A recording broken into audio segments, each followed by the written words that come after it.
Para mantener la vida en cada cuerpo, la naturaleza utiliza el deseo automático, que lo impulsa a buscar y conseguir lo que necesita para vivir. Se manifiesta como hambre, sed y como la capacidad para reconocer el alimento que necesita y el medio natural de su especie. Para defender la vida en cada cuerpo, la naturaleza utiliza el miedo automático a perderla, que lo impulsa a huir o a defenderse. Se manifiesta como una fuerza o energía adicional producida por la adrenalina para responder adecuadamente a la situación. En cada cuerpo organizado por la ley de la naturaleza se encarna una conciencia que evoluciona en un proceso de aprendizaje sucesivo que se llama vida.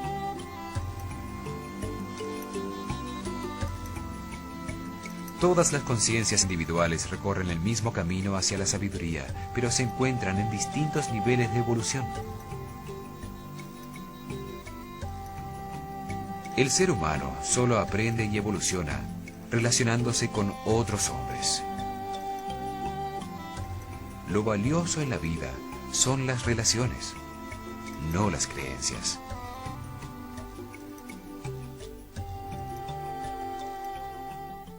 Con la ley de la naturaleza, el Creador diseña la diversidad del universo para que la conciencia evolucione.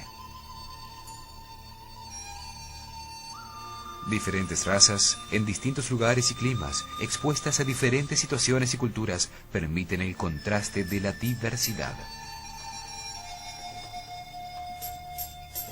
Distintos hombres con distintos niveles de conciencia se comportan de diferentes maneras, permitiendo las relaciones de aprendizaje. Solo a través de estas relaciones con los demás evoluciona la conciencia. Así se manifiestan las distintas personalidades que desarrollan el arte, la ciencia, la industria, o fomentan la revolución y el caos social. Los instintos organizan las respuestas automáticas de los cuerpos que albergan estas conciencias para que funcionen perfectamente. Cuando un ser vivo viola la ley de la naturaleza, siente dolor o enfermedad. Esta violación es permitida por una de las leyes jerárquicamente superiores con algún propósito de evolución. Se genera dolor o un proceso de destrucción que disminuye la fuerza vital en el organismo y la calidad de vida que se experimenta. En los primeros niveles de evolución se desarrollan personalidades primarias para vivir procesos que desarrollen la conciencia. Sus reacciones en esos niveles son casi totalmente instintivas y agresivas. Esto daña las relaciones con los demás y produce sufrimiento. Al tratar de evitarlo, se toma conciencia y se evoluciona. Una conciencia evolucionada domina su instinto automático y no tiene un comportamiento agresivo con los demás. Así comienza a actuar desde la ley de armonía, la ley inmediatamente superior a la de la naturaleza.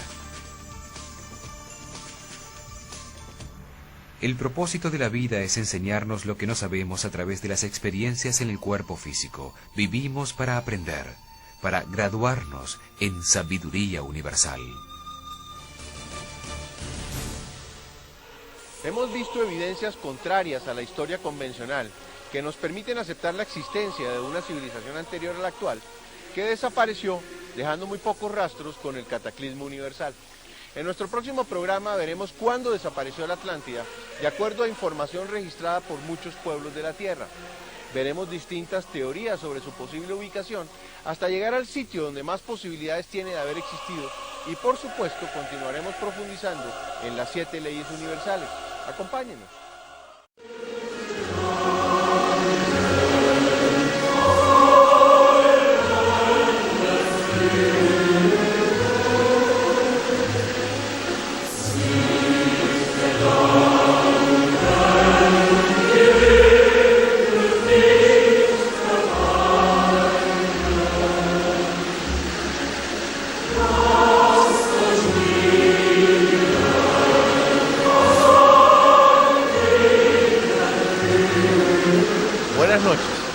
Existen ciclos y ritmos relacionados a diferentes escalas para el individuo, el planeta y el universo, como la niñez, la adolescencia y la madurez, el día y la noche, las fases de la luna, las estaciones y las eras del zodíaco. Estos ciclos sincronizan los cambios entre actividad y reposo para que pueda recuperarse la energía en todos los niveles y se produzcan los movimientos que permiten la evolución. En uno de esos cambios de ciclo ocurrido hace aproximadamente 12.900 años, al finalizar la época glacial ocurrió el diluvio universal, cuando desapareció toda la civilización existente, la que hoy llamamos la Atlántida. En este programa veremos teorías que sitúan la isla nunca encontrada en diferentes sitios del planeta y continuaremos profundizando en las 7 leyes universales para comprender este proceso evolutivo que vive el individuo y la civilización. Acompáñenos. El universo y el planeta tienen ciclos que afectan e influyen los procesos individuales y grupales. La Tierra gira alrededor del Sol en 365,25 días. El sistema solar gira alrededor de Alción, el Sol central de las Pléyades, en un gran ciclo de 25.920 años. Y todo el conjunto gira a su vez alrededor del centro de la galaxia en aproximadamente 220 millones de años.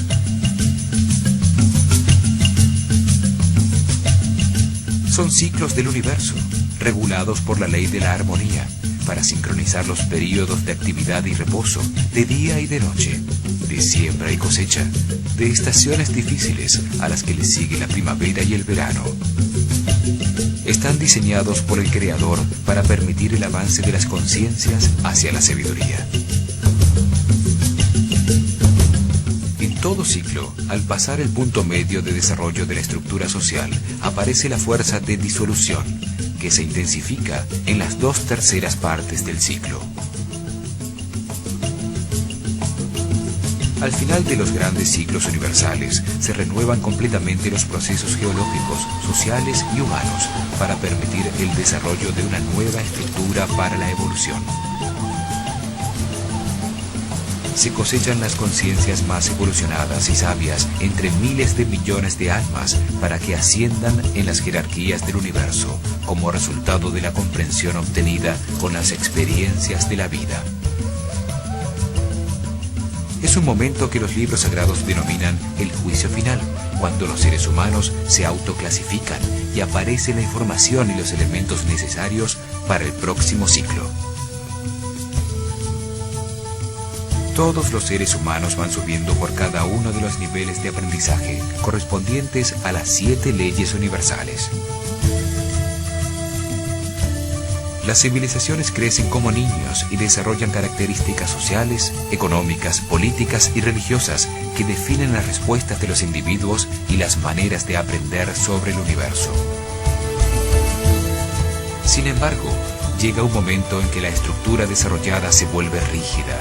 No permite los cambios que facilitan ese aprendizaje ni la comprensión necesaria para ascender en las jerarquías del universo.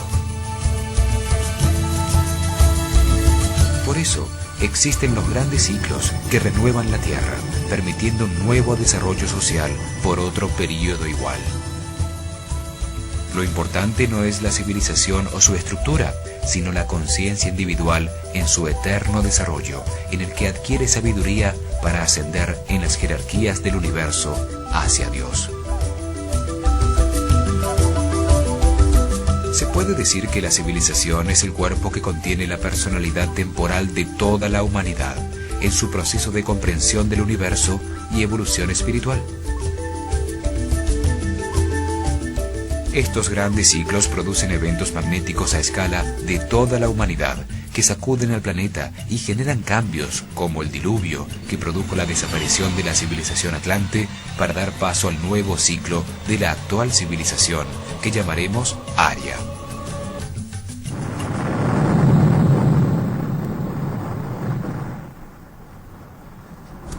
La Atlántida desapareció por los cambios que ocasionaron el final de la era glacial del Pleistoceno, al final del gran giro del sistema solar alrededor de Alción.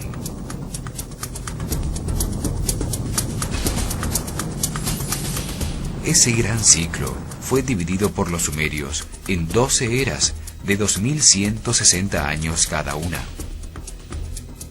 para registrar los momentos críticos del avance del sistema solar en su paso a través de esas 12 divisiones que conforman el zodíaco o círculo de animales. En estos momentos, el sistema solar se encuentra al final de la era de Piscis, a punto de entrar en la nueva era de Acuario, casi en la mitad del recorrido del nuevo tiempo, contado a partir del diluvio universal y la desaparición de los atlantes. La civilización aria actual está saliendo de 12.960 años de oscuridad. Se encuentra en el amanecer de la galaxia, en un momento de transformación que comienza a producir una nueva era de armonía y paz, que tendrá los próximos 12.960 años de florecimiento. Un ciclo como el día y la noche, en una escala mayor, que produce las transformaciones necesarias para permitir la evolución del hombre y la humanidad como un todo. La humanidad atlante también vivió ese gran ciclo de 25.920 años. La primera mitad de ese ciclo fue en la noche de la galaxia, la segunda mitad floreciendo cerca de la luz. En cada gran ciclo, la civilización tiene 3 períodos. Inicialmente, la mayoría de los sobrevivientes del cataclismo con el que terminó el ciclo anterior están perdidos en la oscuridad. Son como un agujero negro absorbente.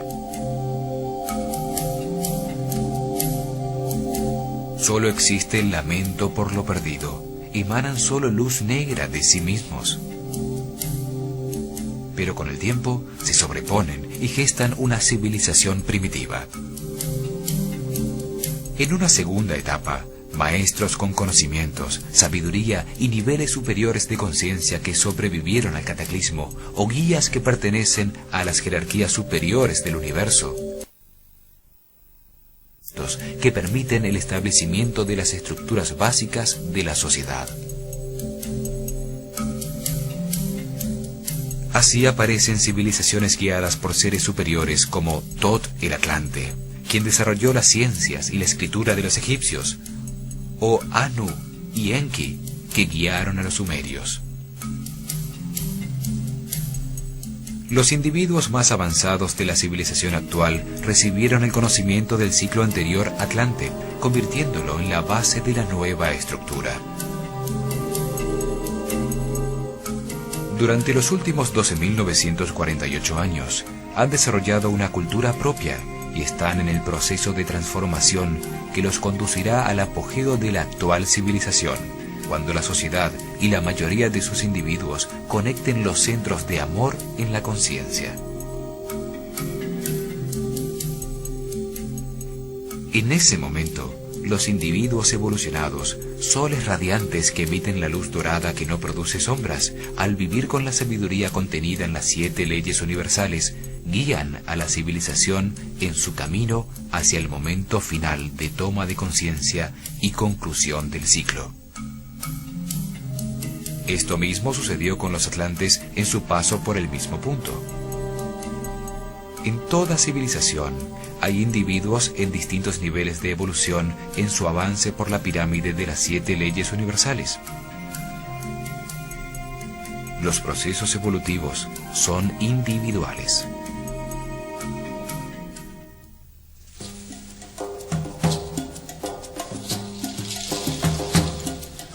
Según Platón, hace 13.000 años la Atlántida existió en una isla en el centro del Atlántico, y su cultura se extendió por toda la zona tropical del planeta en todos los continentes.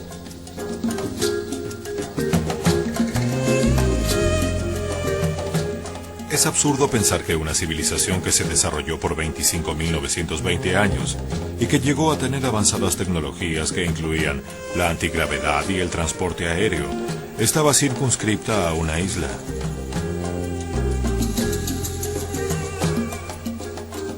Seguramente, como sucede actualmente, algunos países eran más desarrollados que otros, y el corazón de la civilización que llamamos Atlante podía estar en la isla.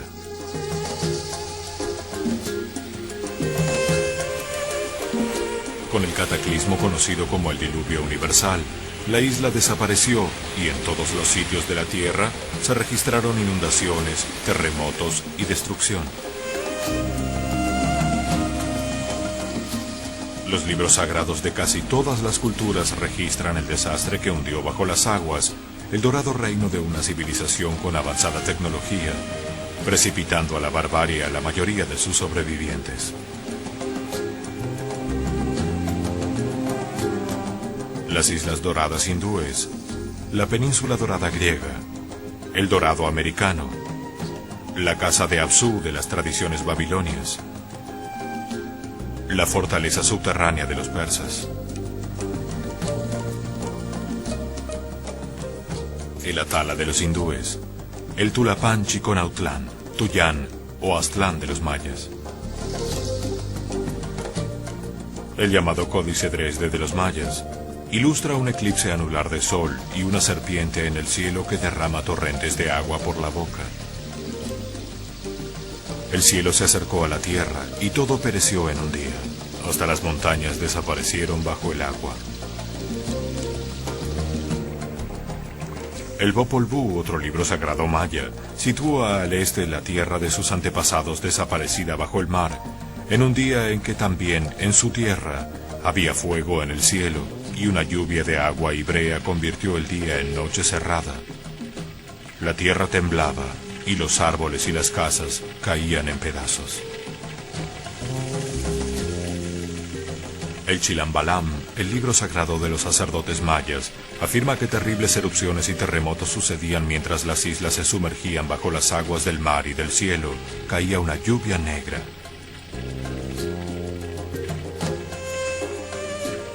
El Códice Troano dice que Huracán trajo el fin del mundo a la isla de sus antepasados, que se hundió bajo las aguas durante la noche, hace 11.600 años, en el año 6 Can, 11 Muluk, en el mes de Sac. El Códice Boturini habla de la destrucción de la isla de sus antepasados por terremotos, una erupción volcánica y el hundimiento en el mar.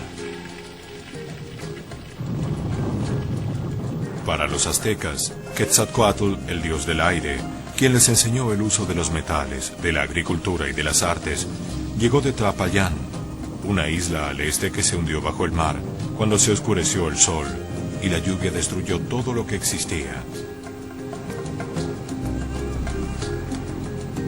En ese diluvio, solo sobrevivieron Coxcox y su esposa en una barca llena de animales.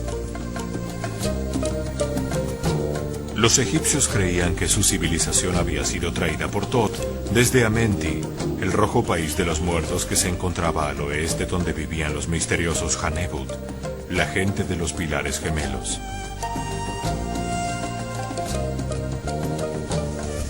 El papiro Ipuwer describe un cataclismo cósmico, donde se hundió bajo las aguas el continente de sus antepasados y toda la tierra de Egipto que resurgió de las aguas en el Seb Tepi, o Tiempo Nuevo.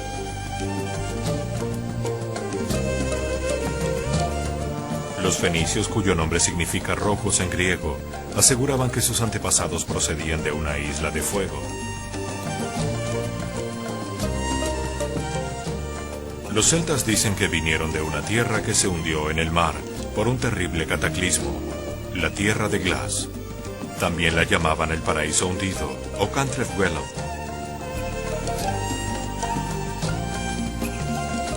Los polinesios hablan de Hawaiki, una gran isla continente en el oeste que se hundió bajo el mar en medio de una guerra, de inundaciones y de tsunamis que también asolaron su pueblo.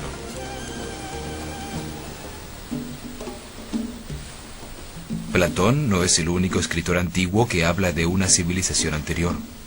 Virgilio en las Geórgicas y Tíbulo en las Elegías nos cuentan de una civilización desaparecida donde no existía la propiedad privada. La tierra era de todos y se vivía en gran armonía.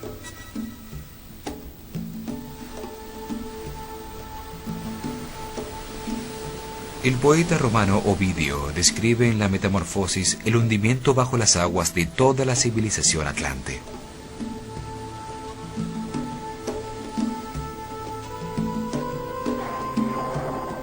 Había antaño tanta maldad sobre la tierra que la justicia voló a los cielos, y el rey de los dioses decidió exterminar la raza de los hombres.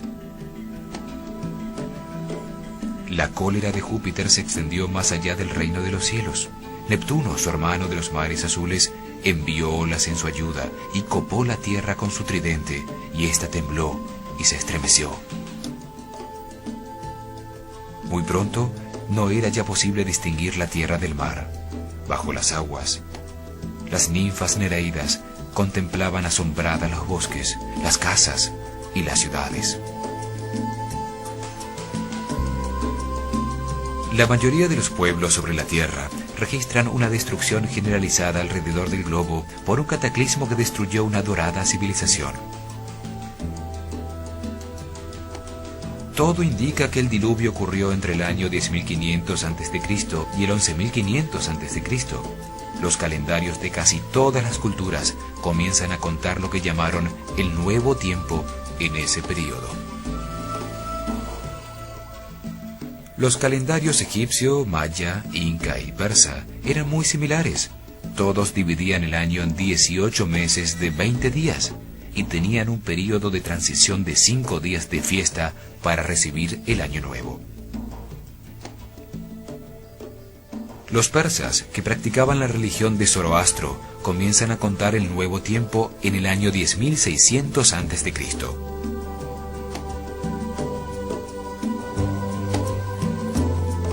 El zodíaco egipcio de Dendera comienza a contar el nuevo tiempo cuando la constelación de Leo se encuentra en el equinoccio de primavera, fecha que, de acuerdo a la precesión de los equinoccios, corresponde al 10.936 a.C. El calendario así 11.500. Los mayas cuentan en ciclos de 2.560 años.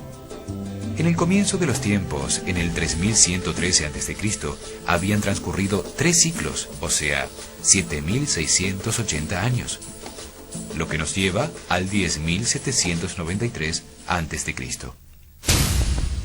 Los científicos actuales confirman que el clima sobre la Tierra cambió súbitamente hace unos 12.000 años, terminando la era glacial, con la aparición de una corriente cálida hacia el año 10.500 a.C. y una inusitada actividad del Sol. Estudios sobre la geomorfología de las costas encontraron que aproximadamente en el año 10.500 a.C., el nivel del mar en todo el mundo subió entre 100 y 150 metros hasta su nivel actual, debido al derretimiento de los glaciares que cubrían gran parte de los continentes. En solo 100 años, la temperatura promedio del planeta subió 20 grados, finalizando la edad de hielo del Pleistoceno.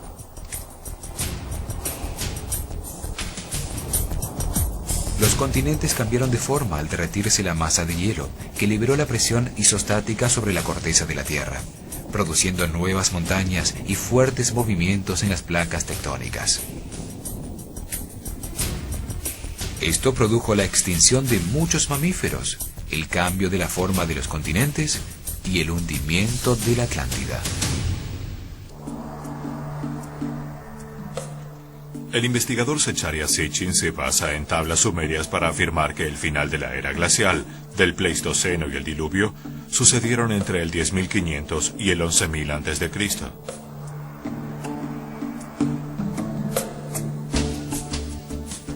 Las tablas de barro con escritura cuneiforme sumeria cuentan que existe otro planeta llamado por ellos Nibiru, o el planeta que se cruza con la Tierra, que tiene una órbita alrededor del Sol de 3.600 años, o un zar, y fue el que causó el cataclismo.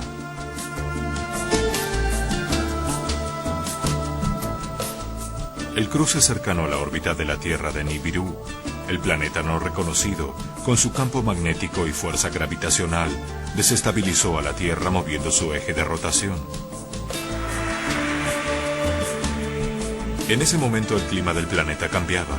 La temperatura promedio había subido 20 grados en 100 años, y los glaciares existentes en todos los continentes y los hielos de los polos se encontraban bastante sueltos.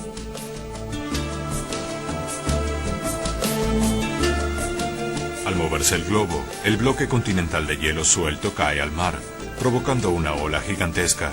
Un tsunami de cientos de metros de alto que penetró en miles de kilómetros, destruyendo todas las ciudades existentes y devastando todos los continentes.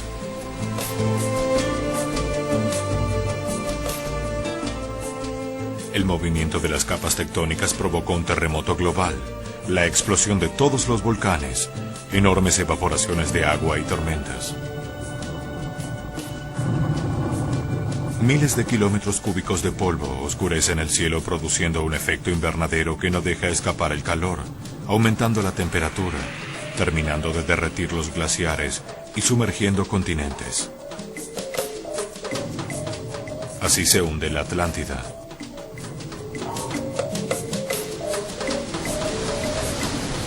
Las ciudades, los centros de la cultura, habían desaparecido. La catástrofe impone condiciones a los sobrevivientes. El recuerdo de una civilización poderosa solo puede transmitirse oralmente, lo que la convierte en un mito.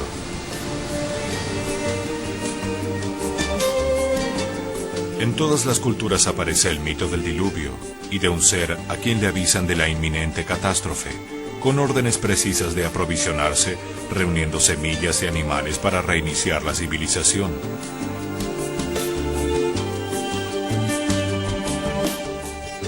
Las tablas sumerias de Gilgamesh, un rey de la ciudad de Uruk, cuentan que un guía superior llamado Enki avisó de la catástrofe en un sueño a Ziusudra, el Noé sumerio, dándole instrucciones precisas de cómo construir un barco cubierto por todos lados, un sumergible. El relato bíblico del arca cuenta que Noé soñó que una catástrofe destruiría a la humanidad y que debía construir un arca para refugiarse con su familia y varios animales.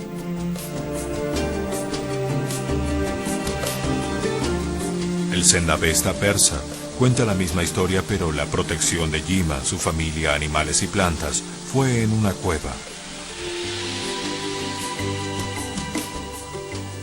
El Mahabharata hindú cuenta cómo Brahma se le aparece a Manu para prevenirlo del desastre y ordenarle la construcción de una nave donde debía proteger a los 7 rishis o sabios y todas las semillas. Si distintos Noés en diferentes partes del mundo fueron avisados de la catástrofe, esta debía tener origen en el sistema solar y se podía precisar en el momento en que iba a suceder. Al destruirse la civilización, la humanidad sobreviviente sufrió un retroceso y quedó en estado de barbarie. Todos los pueblos describen seres extraordinarios, con grandes conocimientos, llegados de una isla desaparecida, que organizaron su estructura social y trajeron tecnología.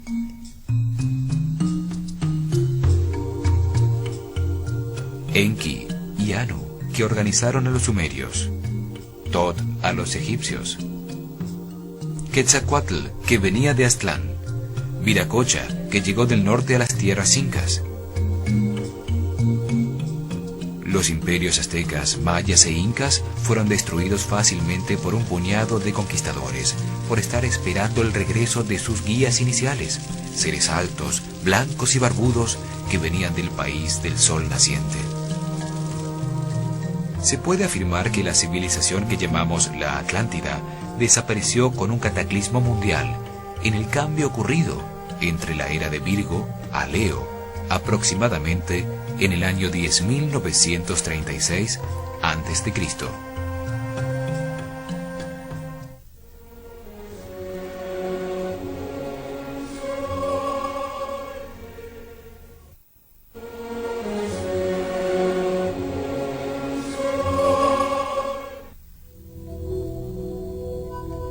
En 1900, Katie Frost publicó en el Times de Londres una teoría que situaba a la Atlántida en la Creta minoica.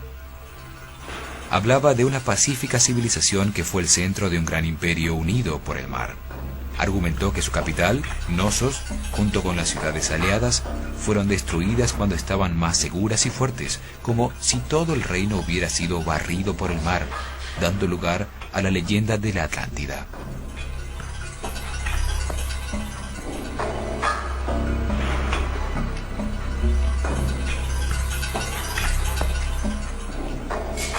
La teoría fue retomada por los arqueólogos griegos Angelos Galanopoulos y Spiridon Marinatos, quienes sitúan la destrucción en el año 1470 a.C., cuando explotó el volcán de Tera, que destruyó la isla de Santorini.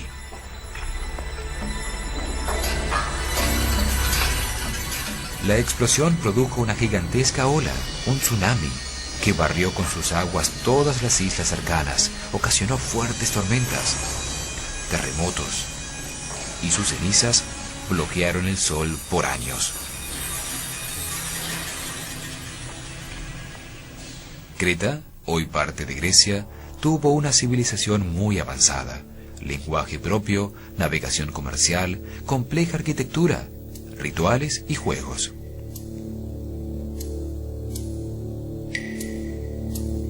Dice la leyenda que el palacio del rey Knossos fue construido por Daedalus, el padre de Ícaro, para albergar en su laberinto al Minotauro, hijo de los amores de la lujuriosa esposa del rey Minos, con un bellísimo toro blanco.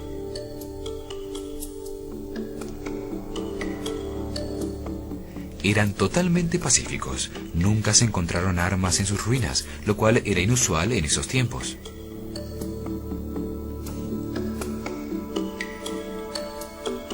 Marinatos justifica la diferencia entre las cifras descritas por Platón y las de su teoría, diciendo que un escriba anterior, al sacerdote que le transmitió la información a Solón, confundió el símbolo egipcio de 100 y multiplicó todas las cifras por 10.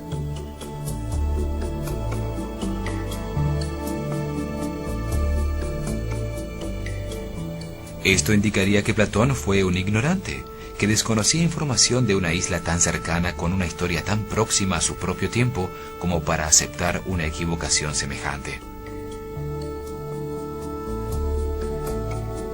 Sin embargo, la equivocación va más allá de las cifras, pues Creta no está localizada después de los pilares de Hércules, al este del Mediterráneo, ni tenía canales de irrigación, ni elefantes, ni clima tropical, ni su vegetación tenía cocos y piñas, tal como dice Platón en sus descripciones sobre la Atlántida.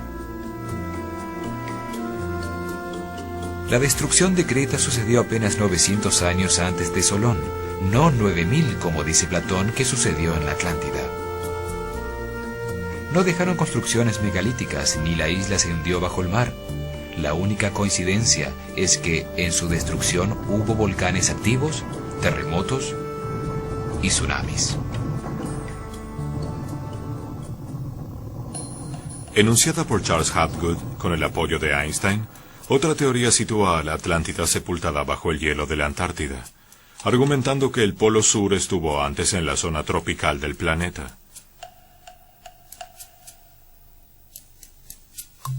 Hapgood afirma que el océano Atlántico estaba formado por todas las aguas de los mares del mundo, y que en su centro se encontraba la Antártida.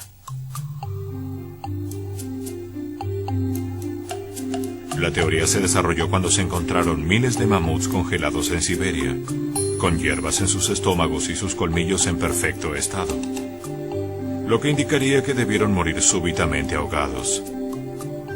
Pruebas de carbono sitúan el suceso en el 10.700 a.C.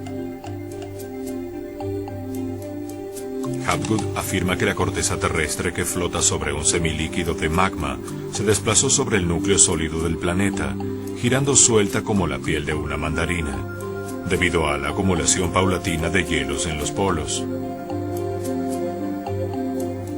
La teoría afirma que llega un momento en que el gran peso del hielo acumulado desbalancea el planeta y hace girar toda la corteza, cambiando de lugar el trópico con los polos.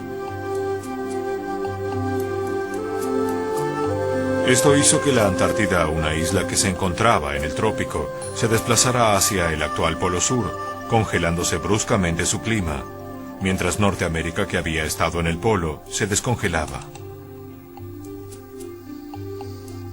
Sin embargo, los estudios geológicos demuestran que las capas de hielo se extendieron al máximo durante la era glacial y luego se replegaron por el calentamiento, pero no se formaron nuevas capas en otros sitios.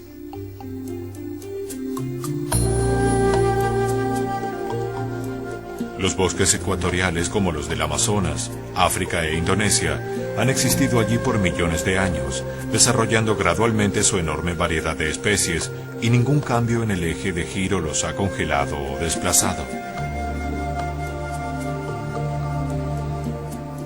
El polo magnético ha cambiado varias veces con las edades geológicas de la Tierra, pero esto no altera fundamentalmente la vida sobre la corteza terrestre. El polo celeste, determinado por el eje de giro de la Tierra con relación a la bóveda celeste, varía levemente debido al movimiento de la precesión de los equinoccios. Pero la conservación del movimiento angular convierte a la esfera terrestre en un gigantesco giroscopio que siempre ha tendido a mantener su eje de giro.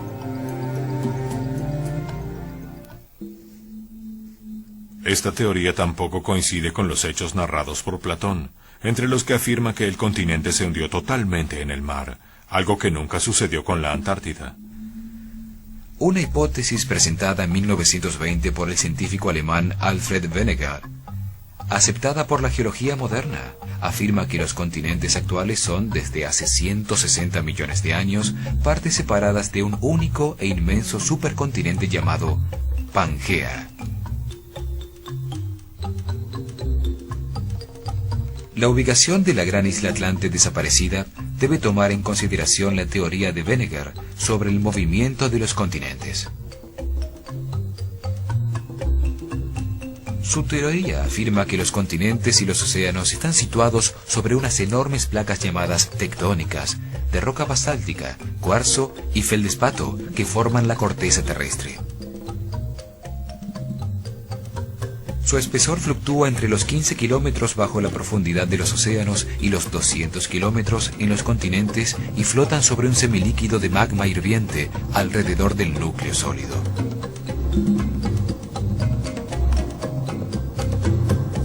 La Tierra está formada por 13 placas tectónicas, 7 grandes, 4 medianas y 2 pequeñas, que tienen movimientos relativos entre sí y que se fueron separando hasta llegar a las posiciones actuales de los continentes. Sus bordes registran permanentes choques y movimientos, unos de separación, otros de acercamiento y otros de transformación entre las placas adyacentes. En estos bordes suceden la mayoría de los terremotos y se localizan los volcanes del planeta. La placa más grande es la de Norteamérica, le sigue la que soporta a Europa y Asia. La tercera en tamaño es la placa del Pacífico, en cuyos bordes se encuentra el cinturón de fuego de volcanes. Las placas tectónicas de Sudamérica y África se han estado separando desde el comienzo de los tiempos y son de un tamaño muy similar al de la placa de Australia. La última gran placa es la que soporta el continente de la Antártida en el polo sur del planeta. Luego aparecen 4 placas intermedias de tamaño similar. La placa de Nazca, que trata de levantar el continente sudamericano metiéndose por debajo, y la placa arábica, la India y la Filipina.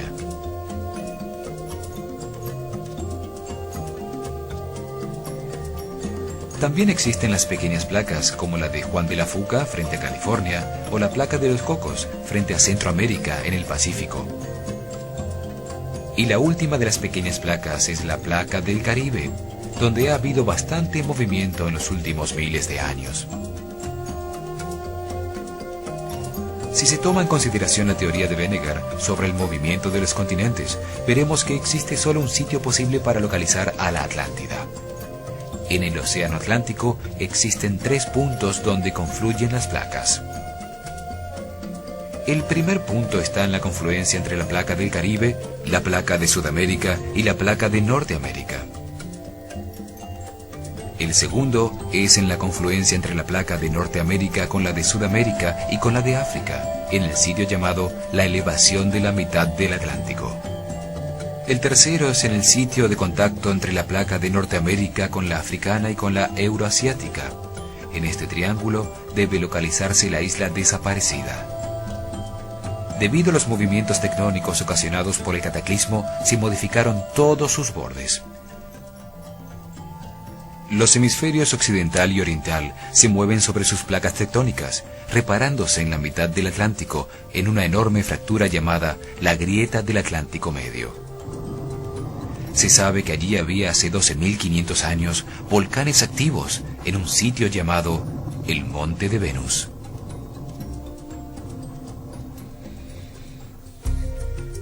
Si por alguna parte desapareció la Atlántida, puede haber sido por esta hendidura al final de la última glaciación, en el momento de los grandes movimientos telúricos y el diluvio universal.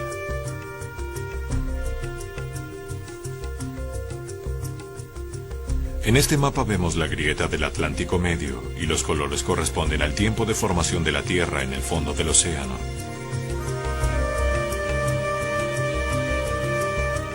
Podemos apreciar que la Tierra se consolidó a lo largo de la grieta en los últimos miles de años, mientras que el color verde predominante de los continentes nos indica que están así desde hace 90 millones de años.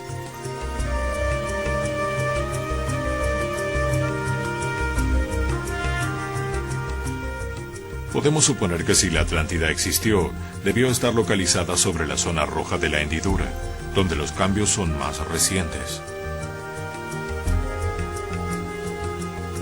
Por lo tanto, la distancia recorrida por los continentes desde que era uno solo, una Pangea, hasta su ubicación actual, debe tener el espacio necesario para albergar una isla como la descrita por Platón.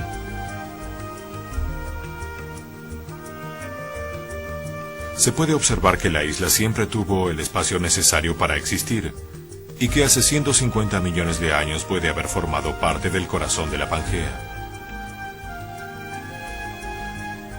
Quiere decir que puede haber existido una masa de tierra en la mitad del Atlántico, sin que esto contradiga la teoría de la separación de los continentes. Desde la aparición de la vida orgánica, la tierra y el agua han luchado por su supremacía. Continentes e islas se han hundido en el mar, y muchas nuevas han surgido del fondo. Penínsulas se han convertido en islas al hundirse el cuello de tierra que las unía con los continentes. Los bordes de los continentes e islas nunca han permanecido exactamente iguales, ni siquiera por una hora. Están continuamente en cambio. Los geólogos modernos, estudiando las capas y estratos en el planeta, saben que la tierra y el agua han cambiado de sitios repetidas veces.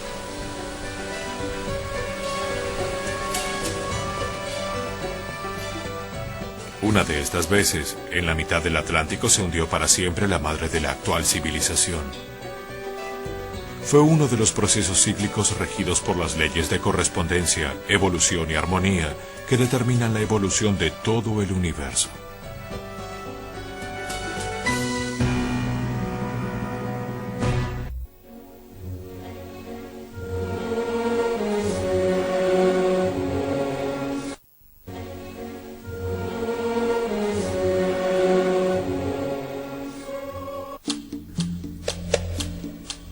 Los atlantes más evolucionados encontraron que la naturaleza no responde al azar ni al capricho de un dios emocional, sino que está regulada por 7 leyes fundamentales que han existido desde siempre. Los seres humanos, sus organizaciones y procesos están regulados por estas leyes universales. Todo lo que sucede está determinado por una de esas leyes. Todo lo que existe es perfecto y tiene un propósito.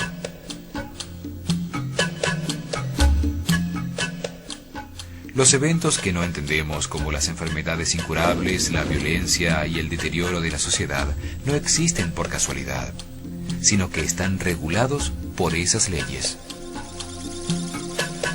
Conocer, entender y aceptar las leyes universales que rigen los procesos de la civilización permiten ver que cada ser humano es parte de un proceso de evolución universal.